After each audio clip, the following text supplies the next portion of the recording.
আত্মবিশ্বাসী এবং এত একরকমের হাসি খুশি মনে হচ্ছিল, বুঝতে অসুবিধা হচ্ছিল না যে 2 বছর ধরে নির্বাসনের পর তিনি যখন ঠিক করে ফেলেছেন যে দেশে তিনি ফিরবেনই এবং তিনি যখন উপলব্ধি করতে পারছেন একজন অভিজ্ঞ রাজনীতিবিদ হিসেবে, যিনি বহু প্রতিকূলতা পার হয়েছেন, যিনি বহুবার দেশে ফেরায় বাধার সম্মুখীন হয়েছেন, তিনি যখন বুঝতে পারছেন তার জনগণ প্রস্তুত, তিনি যখন বুঝতে পারছেন যে তার দল নেতা কর্মীরা প্রস্তুত, তিনি যখন বুঝতে পারছেন তিনি প্রস্তুত দেশে ফিরতে, তখন তার ভেতরে এমন একটা স্বস্তি এসেছে, এমন একটা বিশ্বাস এসেছে যে তিনি তার কথার মধ্যে সেটা স্পষ্টত ফুটে উঠছিল।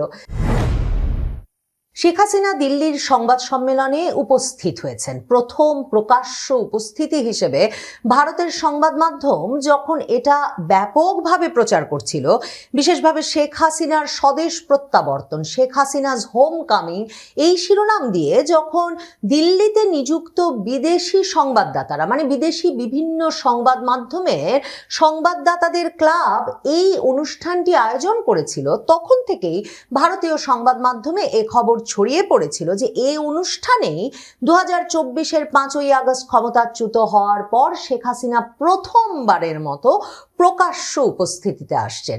তখনই নানা প্রশ্নের উত্তরে অনুসন্ধানে বোঝা গিয়েছিল শেখ হাসিনার প্রকাশ্য উপস্থিতি মানে কিছুতেই তিনি ভিডিও বার্তার কোনো কথা বলছেন না, তিনি ভিডিওতে আসবেন এমন কোনো কথাও নেই। এমনকি ওই দাওয়াতপত্রটিতেও লেখা ছিল শেখ হাসিনা লাইভ সংযুক্ত হবেন এবং সাংবাদিকদের সঙ্গে কথা বলবেন ওই অনুষ্ঠানটিতে।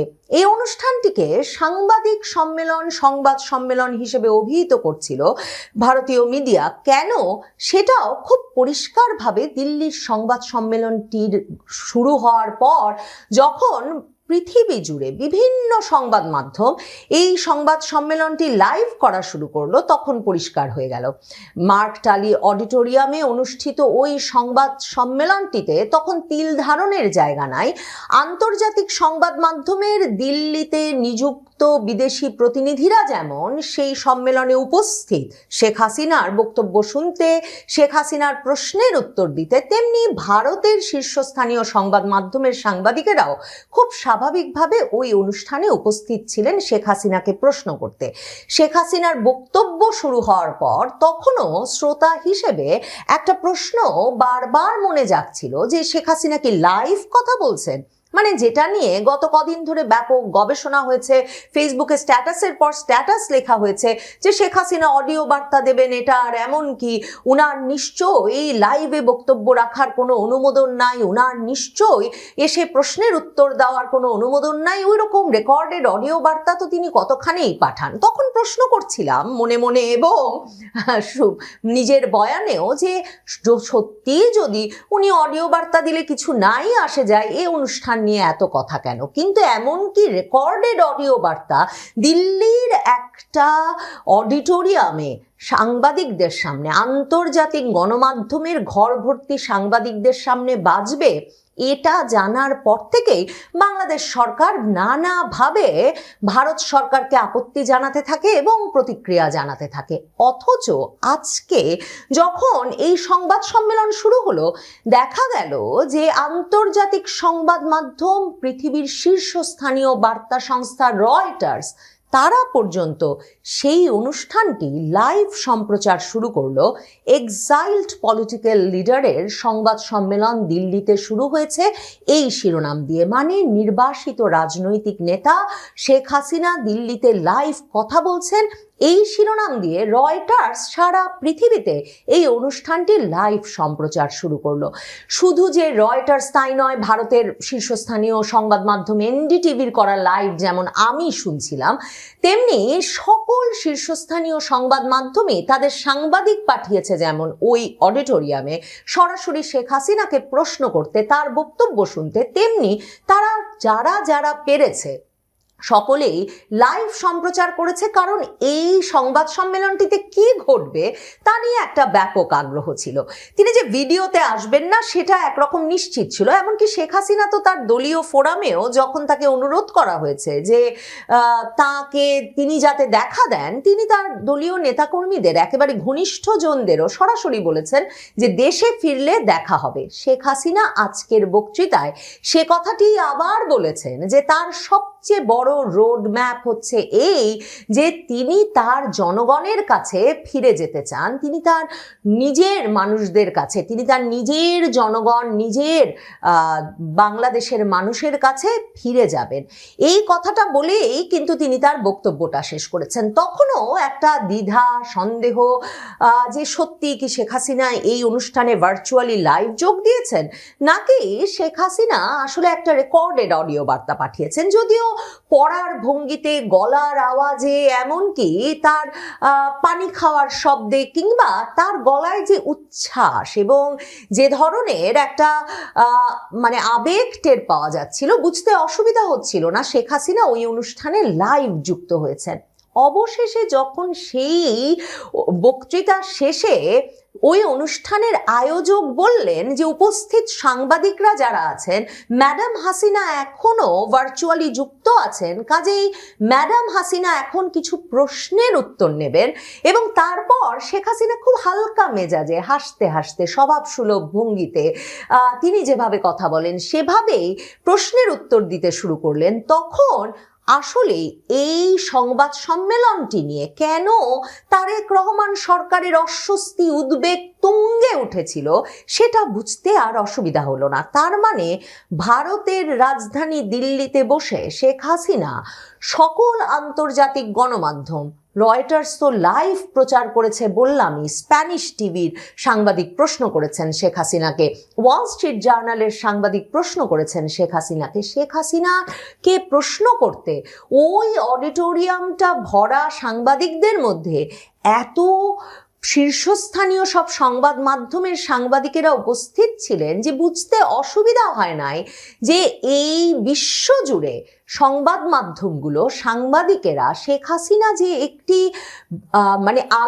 আলোচনার এবং খবরের কেন্দ্রবিন্দু হয়ে উঠছেন শুধু সেটা বিশ্বাস করেন তাই নয়, তিনি যে দেশে ফিরবেন ঘোষণা দিয়েছেন 2024-এ ক্ষমতাচ্যুত হওয়ার পর, এবং তারপর বাংলাদেশটার যে দশা, সে দেশটাকে আবারও যে মানে উন্নয়নের ধারায়, যেটা শেখ হাসিনা বলেন সবসময় তার বক্তৃতায়, তার বক্তব্যে, সেই জায়গায় নিয়ে যেতে যেই অগ্রসর বাংলাদেশের সঙ্গে পরিচয় হওয়া শুরু করেছিল বিশ্বের, সেই বাংলাদেশটি যে একটা বিধ্বস্ত, বিপর্যস্ত, অর্থনৈতিকভাবে রুগ্ন এবং ব্যাপক সহিংস সাম্প্রদায়িক একটা দেশে পরিণত হয়েছে, সেই বাংলাদেশকে আবারও অগ্রগতির পথে ফিরিয়ে নিয়ে যেতে হলে, একটা আলোকোজ্জ্বল পথে ফিরিয়ে নিয়ে যেতে হলে, যে শেষ পর্যন্ত সেই রাজনীতির বিপক্ষে, অন্ধকারের রাজনীতির বিপক্ষে, এই রাজনীতির একমাত্র প্রতিভী হয়ে শেখ হাসিনাই আছেন, সেটা যে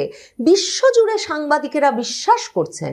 এবং সে কারণেই এই আন্তর্জাতিক সংবাদ মাধ্যমগুলোর সাংবাদিকেরা একের পর এক যে শুধু শেখ হাসিনার সাক্ষাৎকার ছাপছেন তাই নয়, তার ফেরার বিষয়ে লাগাতার খবর প্রচার করছেন। তিনি দিল্লিতে আবারও সংবাদ সম্মেলন ডেকে তিনি ফিরবেন, এটা বলবেন, ঘোষণা দেবেন, সেই অডিটোরিয়ামে এসে ভিড় করছেন এবং তাকে হেন কোনো প্রশ্ন নাই করছেন না। তারা প্রশ্ন করেছিলেন শেখ হাসিনাকে যে আপনার তো কারাদণ্ড হবে দেশে ফিরলে, আপনাকে কারাগারে রুদ্ধ করা হবে, বলেছেন তারেক রহমান সরকার, আপনি কিভাবে এই অবস্থায় দেশে ফিরে যাচ্ছেন? শেখ হাসিনা হাসতে হাসতে উত্তর দিয়েছেন যে দেখেন, আমি যখন 81-তে ফিরেছি তখন আমাকে তখনই গ্রেফতার করা হয় নাই, কিন্তু 83-তে গ্রেফতার করা হয়েছে, আমি আরো অনেকবার গ্রেফতার হয়েছি, কাজেই গ্রেফতার বা এরকম কোনো ভয় পেয়ে আমি দেশে যাওয়ার সিদ্ধান্ত থেকে সরে আসব এর কোনো সম্ভাবনা নাই।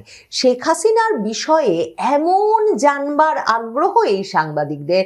তারা প্রশ্ন করেছেন যে নিজামুদ্দিন আউলিয়ার দরগায় আপনি গিয়েছিলেন 81-তে ভারতে নির্বাসন শেষে দেশে ফিরে যাওয়ার সময়। এই নিজামুদ্দিন আউলিয়ার দরগার সঙ্গে বা বঙ্গবন্ধু শেখ মুজিবুর রহমান মানে আপনার পিতারও একটা গভীর সম্পর্ক ছিল। এবারও কি আপনি নিজামুদ্দিন আউলিয়ার দরগায় যাবেন? শেখ হাসিনা তখন বলছেন যে নিজামুদ্দিন আউলিয়া সহ এই মহান পুরুষদের যে মাজার, যে জায়গাগুলো আছে সেখানে আমরা আমাদের ঐতিহ্য এবং সংস্কৃতি অনুযায়ী নিয়মিত যাই, কাজেই সেটা যে কোনো সময়ই যেতে পারি এবং হয়তো যাব, কিন্তু মূল কথা হচ্ছে আমি দেশে ফিরবই। মানে ওই যে একদল বলে আসছেন, ভারতীয় সাংবাদিকেরাই কিন্তু বলে আসছেন যে ভারতের সংবাদ মাধ্যমের সাংবাদিকেরা তো বটেই, আন্তর্জাতিক সংবাদ মাধ্যমের সাংবাদিকেরা মুখিয়ে আছেন শেখ হাসিনা যখন দিল্লি থেকে ঢাকা রওনা হবেন তখন তার সঙ্গে অন্তত 200 সাংবাদিক উপস্থিত হবেন। আজকের সংবাদ সম্মেলনটা কিন্তু একেবারে সরাসরি প্রমাণ যে শেখ হাসিনার সঙ্গে একটা অডিটোরিয়াম ভর্তি সাংবাদিকের দল, আন্তর্জাতিক বিশ্বের সাংবাদিকের দল, তার সঙ্গে তিনি যদি দেশে যাওয়ার আগে নিজামুদ্দিন আউলিয়ার দরগায় যান সেখানে গিয়ে উপস্থিত হবেন। তিনি যদি দেশে যাওয়ার পথে বাধাগ্রস্ত হন এয়ারপোর্টে, তিনি যদি বাধাগ্রস্ত হন সীমান্তে, তারা তার সঙ্গে থাকবেন।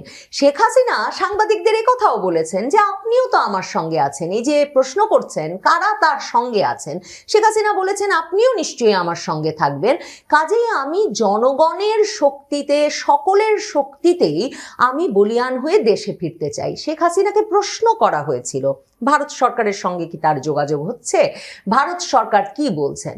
শেখ হাসিনা বলেছেন যে তার সঙ্গে তারেক রহমান সরকার কিংবা ভারত সরকার কারোরই কোনো যোগাযোগ এই বিষয়ে, এই সিদ্ধান্তের বিষয়ে হয় না। এই সিদ্ধান্তটা তার নিজের। এবং শেখ হাসিনা সংবাদ সম্মেলনের শুরুতেই বলেছেন বেশিরভাগ উত্তর দেবেন পুত্র সজীব ওয়াজেদ জয়, যিনি নিজেও ভার্চুয়ালি যুক্ত ছিলেন। সজীব ওয়াজেদ জয় বলেছেন যে সরকারের সঙ্গে তাদের কোনো যোগাযোগ হয় নাই এবং এ বিষয়ে কোনো যোগাযোগ হওয়ার তারা প্রয়োজনও বোধ করেন না, কারণ এই সিদ্ধান্তটা তার মায়ের। এবং এর পরেও শেখ হাসিনা এটা খোলাসা করে বলেছেন, বারবার বলেছেন যে দেশে ফেরার সিদ্ধান্তটা তার নিজের। এবং তিনি যখন বলেছেন ডিসেম্বরে তিনি দেশে ফিরবেন, তিনি ডিসেম্বরেই দেশে ফিরবেন, ডিসেম্বরের মধ্যেই তিনি দেশে ফিরবেন বটে। মানে আজকে সাংবাদিকদের অনেকের প্রত্যাশা ছিল, ভারতের সংবাদ মাধ্যম বলেছিল যে কি প্ল্যান সেটা জানতে চাইবেন, কি রোড ম্যাপ, কিভাবে শেখ হাসিনা ফিরবেন সেটা নিশ্চয়ই তিনি প্রকাশ করবেন, কবে সুনির্দিষ্টভাবে ফিরবেন হয়তো সেটা প্রকাশ করবেন। শেখ হাসিনা সেগুলো কিছু করেন নাই, কারণ আসলে কি রাজনীতিতে এসব কৌশল এমন করে বলে ফেলা যায়। তবে শেখ হাসিনা বলেছেন যেদিন আমি তারিখ ঠিক করব আপনারা জানবেন। তিনি বলেছেন আপনারা সকলেই জানবেন যখন তার দেশে ফেরার সেই সময়টা হবে, যেমন করে তারা এতদিন ধরে শেখ হাসিনা কি কি করতে চেয়েছেন, কখন কি সিদ্ধান্ত নিয়েছেন তা জেনেছেন। সত্যি বিস্ময়কর 2024-এর 5ই আগস্ট যেই শেখ হাসিনাকে ক্ষমতাচ্যুত করা হলো এবং যেই শেখ হাসিনাকে দেশে থাকার কোনো উপায় রাখা হলো না, তাকে রীতিমতো সামরিক বিমানে করে ভারতে রেখে আসা হলো। এবং অনেক বিশ্লেষক বললেন যে 100 বছরেও শেখ হাসিনা, আওয়ামী লীগ কেউ বাংলাদেশে ফিরতে পারবে না।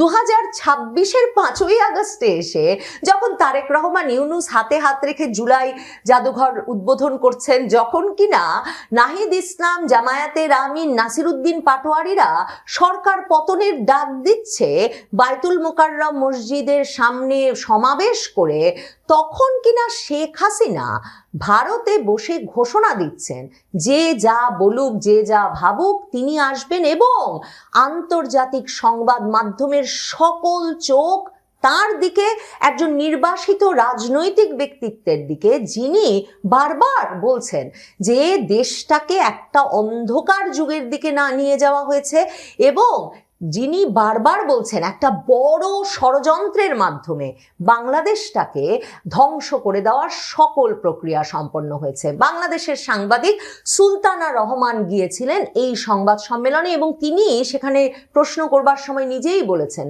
যে তিনি একমাত্র বাংলাদেশি সাংবাদিক যিনি ওখানে উপস্থিত হয়েছেন এবং এই সাংবাদিকের প্রশ্নটা ছিল যে শেখ হাসিনা সুনির্দিষ্টভাবে কবে ফিরবেন বলে ঠিক করেছেন। তখন সজীব ওয়াজেদ জয়কে যেহেতু আগেই তার মা দায়িত্ব দিয়ে দিয়েছিলেন প্রশ্নের উত্তর দিতে, তখন তিনি প্রশ্নের উত্তর হিসেবে বলা শুরু করেন যে এই যে কবে ফিরবেন সুনির্দিষ্টভাবে তারিখ বলবার উপায় বা মানে তারিখ বলতে পারেন, সুনির্দিষ্টভাবে এই তারিখটা বলতে পারেন একমাত্র তার মা শেখ হাসিনা। শেখ হাসিনা তখন ওই তখনও তিনি ভার্চুয়ালি যুক্ত আছেন এবং তিনি তার স্বভাবসুলভ ভঙ্গিতে ঢুকে পড়ে ওই আলোচনার মধ্যে বলেন আমি এটার উত্তর দিতে পারি।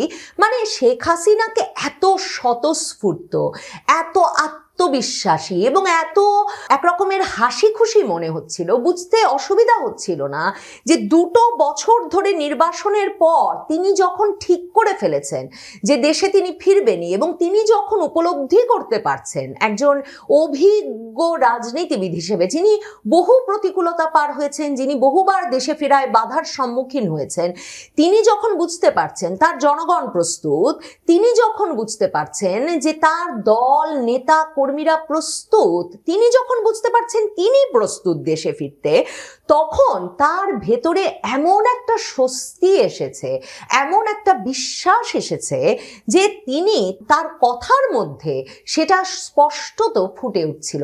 এই যে ঘর ভর্তি সাংবাদিকেরা, সারা পৃথিবীর সাংবাদিকেরা, তারা দিল্লিতে যখন বারবার ম্যাডাম হাসিনা কবে ফিরবেন এই প্রশ্নটি করছিলেন, তখন বুঝতে বাকি ছিল না আসলে শুধু বাংলাদেশের মানুষ সম্ভবত নয়, 2026-এর 5ই আগস্টে এসে এই সংবাদ সম্মেলনটি প্রমাণ করেছে শেখ হাসিনা কবে ফিরবেন সারা পৃথিবীতেই তার দিকে সংবাদ মাধ্যমগুলোর চোখ আছে।